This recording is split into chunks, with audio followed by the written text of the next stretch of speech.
Now, when you define mission, I define it this way: a one-sentence statement of God's intention for your organization. Now, when I teach this in class and have students work on it for their own organization, I also add these two qualifiers. It's a one-sentence statement without commas or conjunctions. A one-sentence statement without commas or conjunctions, which describes God's intention for your organization. Now, for the church, you can't say that all churches have the same mission. That's the Great Commission and the spirit of the Great Commandment, and I get that. But for other organizations like Gateway Seminary, and for any other organization that's in besides the church, we have to think carefully about what is our mission.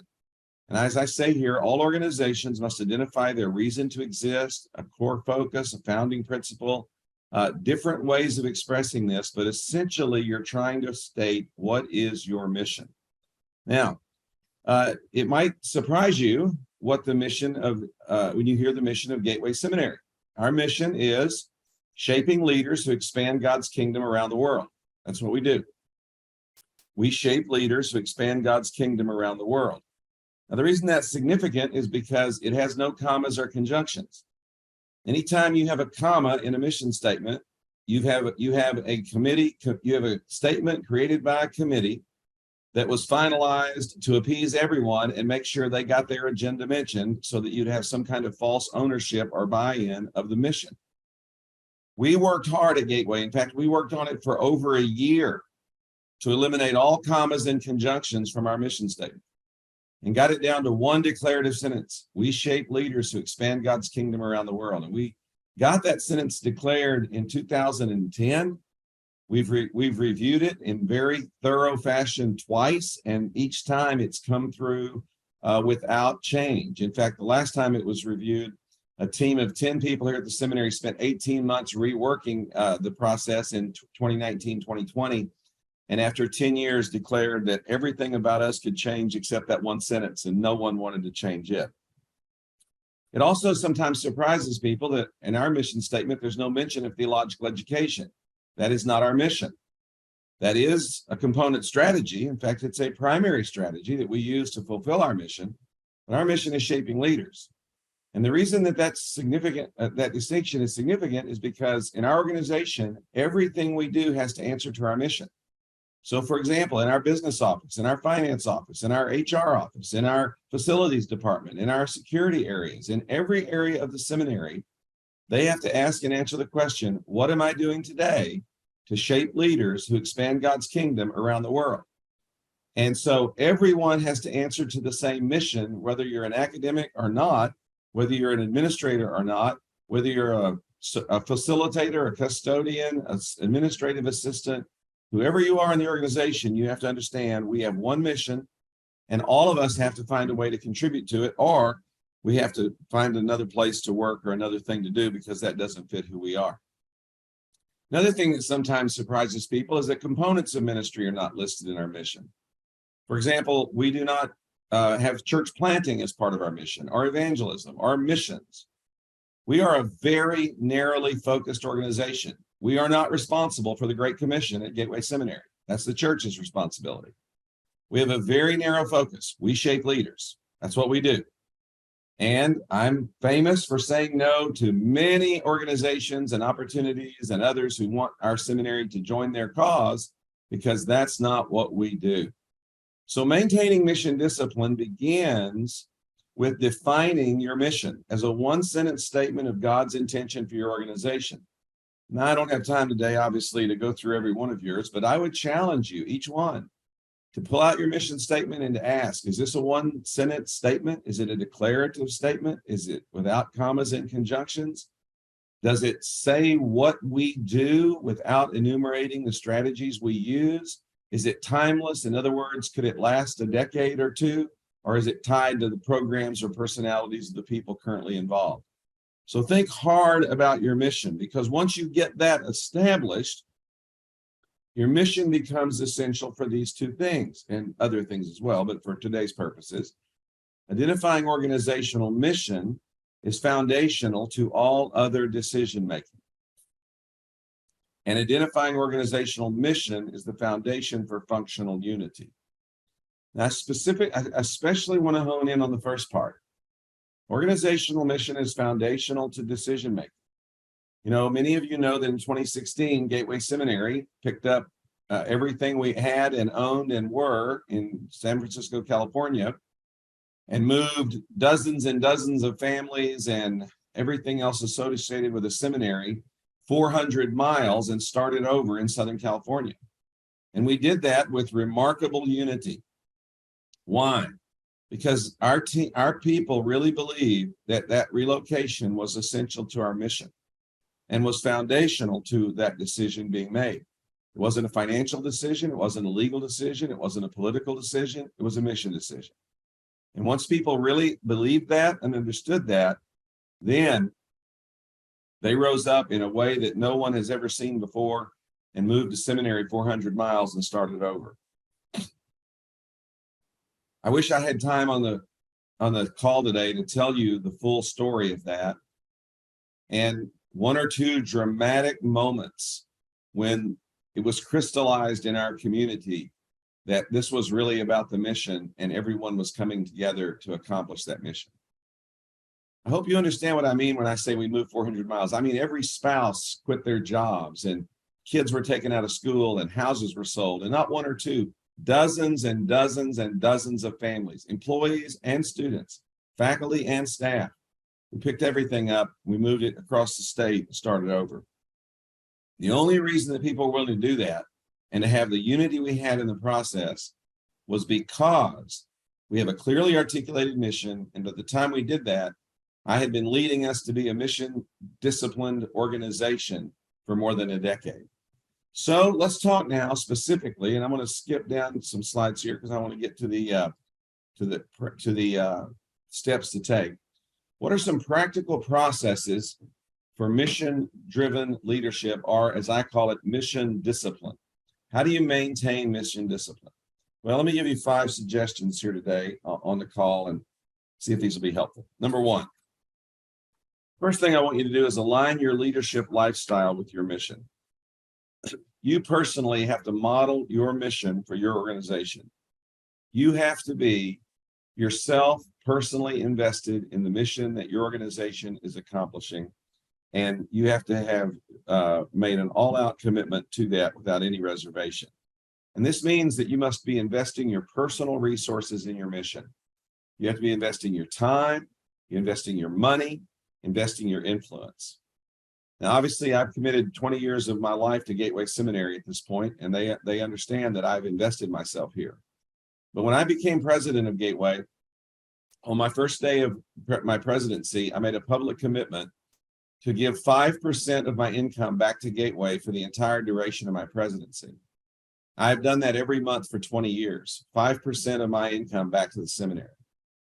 I want people to know I'm invested in my time, I'm invested in my money, and I'm definitely invested in my influence. I'm putting everything I have into the mission of this school. And I could go on about that, but I've sought to model and to openly demonstrate alignment of my leadership lifestyle and my commitments to my personal mission with the mission of our school. You've probably done the same thing. But now let's talk number 2. The second thing that you do to maintain mission discipline is to communicate openly, often, and repeatedly about your mission. I talk about the mission of Gateway Seminary every week in some context, some venue, or in some way here at the seminary. Whether I'm mentioning it in chapel, whether I'm putting it in a blog, whether I'm sending it out in an email to staff, whether I'm highlighting something in our accomplishments and tying it back to our mission. It's a focused, formal effort on my part to continually be talking about the mission of our school. This is very important. Not only as the senior leader do you communicate openly, often, and repeatedly about your mission in formal venues, but you must also do it in what I call informal venues. This is in the hallways. This is after meeting conversations. These are in places where you are talking with people informally over coffee and in contexts like that. There are no downtimes in conversations with your constituents, your followers, your staff, when it comes to your mission. It's what you're always talking about. Now, you may say, well, when do I talk about other things, or when do I vent my frustrations, or when do I discuss problems, those kind of things. That's what you need a whole nother agenda for, which we can talk about another day. You need a network of peers and colleagues and mentors and friends that you can debrief with about the work you're doing and all that kind of thing. But when it comes to the organization, they want to hear constantly coming out of your mouth, mission, mission, mission. What I mean by that is when I go to faculty meeting here, and I talk about the mission of our school, as I do almost every month, when the faculty meeting adjourns and we all stand out in the hall, what do we talk about out there?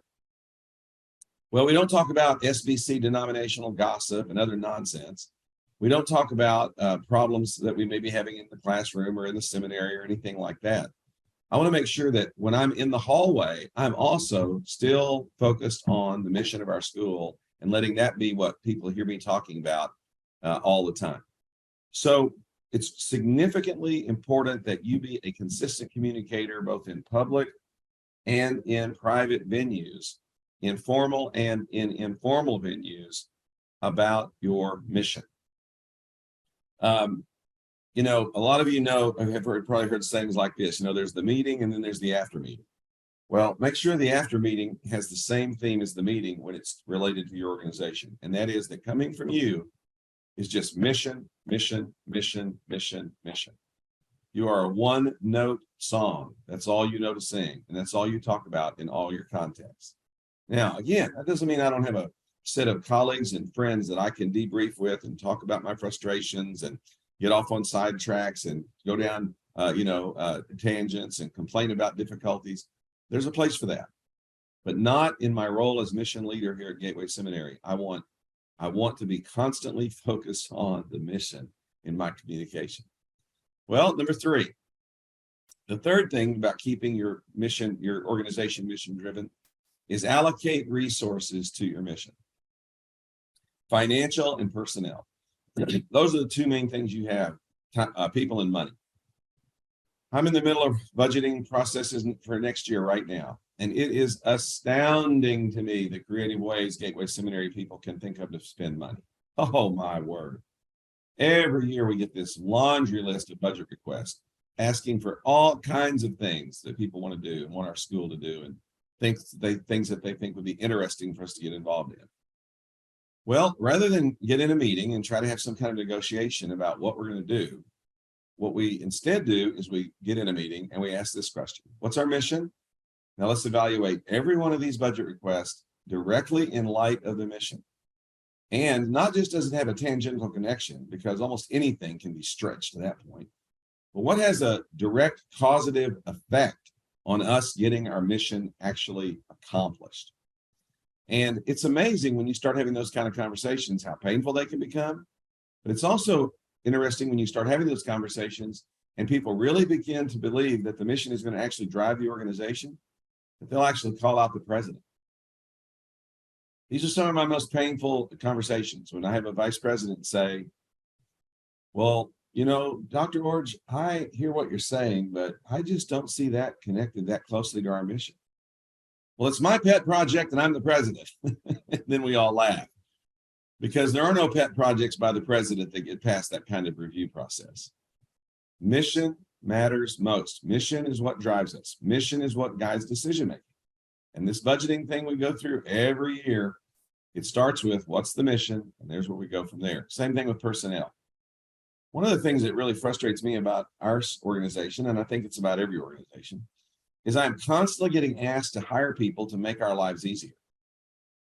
Oh, we need to hire somebody to do our data processing better. And we need to hire somebody to organize this information more effectively. We need to hire somebody to make this, a website prettier. And every time that happens, I always ask, and will it train another leader for the mission, for God's mission around the world? Will it train another leader?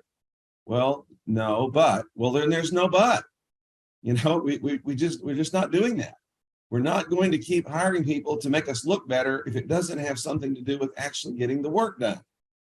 And this is a constant threat to organizational health, and that is hiring maintenance people to make the organization look better, feel stronger, be more streamlined. and not to accomplish the actual mission for which you've been given. All right.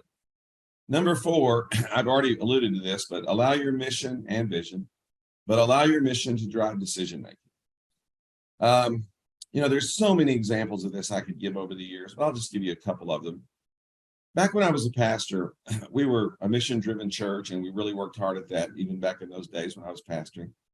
And we were in a situation where a group offered to give us some land. They wanted to give us 2 acres. Well, it wasn't large enough for our church to build on.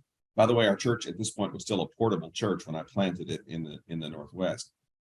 We were still portable. We needed land. We were offered 2 acres. It was worth about $250,000. And but they had a stipulation. The stipulation was we had to guarantee that we would build a church building on that land. So we had multiple meetings about this, trying to figure out whether we should take the gift or not take the gift. And we tried to negotiate with them about taking it and selling it, investing the money and using it for other property, all these things, to no avail. It was a take it or leave it deal. So we had a leadership meeting, and a fellow named Clint was on our leadership team. We sat down and I said, okay, first item on the agenda is this land gift. We've got to make a final decision if we're going to accept this gift or not. And Clint said, Pastor, and he picked up a blank sheet of paper and held it up so the whole group could see it. And he put it down on the table in front of him, and he picked up a pen. And he said, I'm going to make a list of all the ways that accepting this gift will fulfill the mission of our church. And as soon as we get a list started, I'm going to make the motion that we accept the gift. So how will this gift fulfill the mission of our church? And he just sat there kind of looking at us, and we all sat there kind of looking at him, and about 15 seconds went by and nobody said anything. And then I looked at the group and said, decision made. Item 2 on the agenda. And we never looked back. And we turned the gift down because it didn't fit the mission. And that's just one of a half a dozen other examples I could give you in that church of mission-driven decision-making, where it really came down to not the money, not the politics, not anything else except one thing. What's the mission? That's what happened here at Gateway, as I've already alluded. We made the decision to move the seminary in 2016. It was a hard decision. We spent 4 years trying to redevelop our campus in Northern California. We were facing withering political opposition in our community. We had hundreds of people marching and protesting against us, coming to public meetings, attacking us in various ways, law firms hired to oppose us, planners working against us, politicians allied against us. It was unbelievable. Picketers walking around at the entrance to our seminary, protesting us, trying to develop it, all these kinds of things. So there were a lot of issues at hand: money, people, politics, legal issues, etc. And we were really grappling with whether we should consider the possibility of relocating. And then an offer of our land was made, and there's a long story about that I don't have time to tell, but we really finally came down to the decision-making day. One of our longest term employees, who'd been there with the seminary when he retired more than 30 years, but at this point had been there about 25. He had never voiced an opinion either way, but he was a person of stature and influence. And so we're in this meeting, and I said, when we come down to it, this decision comes down to one thing: what is our mission? And will our mission be better served by staying here and fighting these battles, or will our mission be better served by selling and going to a new location in Southern California? It really comes down to the mission. And then I said, our mission is not winning legal battles. Our mission is not reforming political processes. Our mission is not changing development laws. Our mission is shaping leaders, and we have to ask ourselves, which decision will best prepare us to shape leaders in the next generation of our seminary's life? And this brother, Mike Martin, who was sitting beside me, said, and Jeff, our mission is also not preserving legacy property for Southern Baptists. And our mission is not preserving the memories that many of us have of God's work in our lives on this holy ground. And then he said, and our mission is not even preserving Golden Gate Seminary, because if Golden Gate Seminary closes but God's mission advances, we've made the right call. And then he said, Mr. President, you have to sell this campus and move this seminary. That's what will fulfill our mission. And in that moment, the decision was made. Now, it didn't get made finally for a few more weeks by the Board of Trustees, but in that moment, I heard the voice of God, because Mike crystallized that it was all about the mission. And we made the decision based on that. And then finally, you have to root out whatever is not contributing to fulfilling your mission. And I mean, sometimes that has to be done relentlessly. It's hard to terminate programs, decline opportunities, and change personnel. But nevertheless, if the mission is really going to drive the organization, those are hard decisions that have to be made. Many years ago, a good friend told me this. He said, Jeff, you cannot lead if you cannot inflict pain. I didn't like that sentence. I still don't like it today. I don't like to inflict pain. But I've learned over the years that if I'm going to lead driven by the mission, if I'm going to shape leaders to expand God's kingdom around the world, if I'm really going to do that and not do anything else as a seminary, I'm going to disappoint some people. I'm going to make some people angry. I'm going to say no to some people. I'm going to have to terminate, decline, and change in order to keep us narrowly focused on the one thing we believe God has placed us here to do. So these are 5 processes that I've used over the years in a very, very highlight form to keep an organization more mission disciplined and more mission driven. But before I log off, I want to just hit you with one more thought. And that is, I want to talk just for a moment about something called leadership congruity. And this is making sure that you have alignment between your personal mission and your organization's mission. The processes I've just described for the past few minutes are really difficult if you do not have congruity, you do not have alignment between your mission personally and your organization's mission corporately.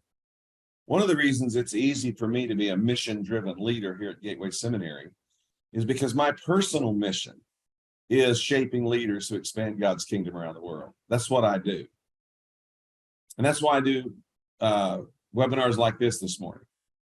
I turned down many other opportunities to speak. I took this one. Why? Because this is my mission. I shape leaders. That's what I do.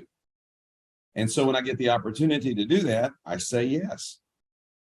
I shape leaders. Now, why is this so important? Because of these reasons. The tighter the alignment between your personal mission and your organization's mission, the easier leadership will be done. In other words, it'll be this phrase, a good fit.